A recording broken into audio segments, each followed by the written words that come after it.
हे वडे ना एकदम हॉटेलमध्ये भेटतात तशा टाईपचे झालेत. आता तुम्ही उडीद वडा करणार आहे आज?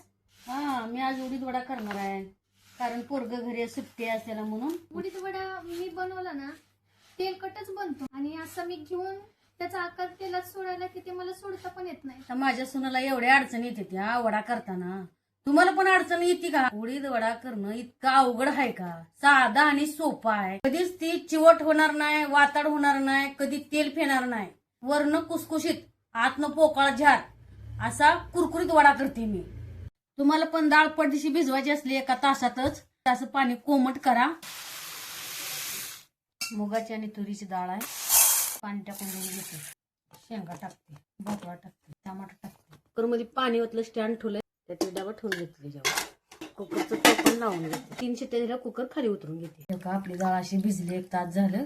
बिन पाण्याचीच वाटून घ्यायची, बारीक करून घेते.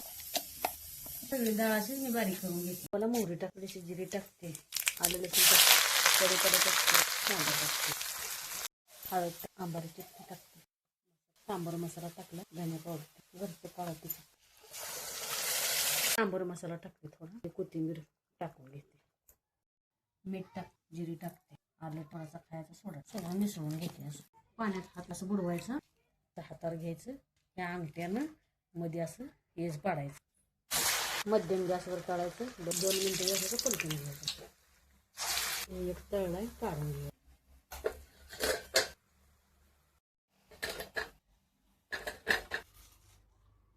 हे वडे ना एकदम क्रिस्पी आणि आतून एकदम मऊ जाळीदार असे झालेत. हे वडे ना एकदम हॉटेलमध्ये भेटतात तशा टाईपचे झालेत.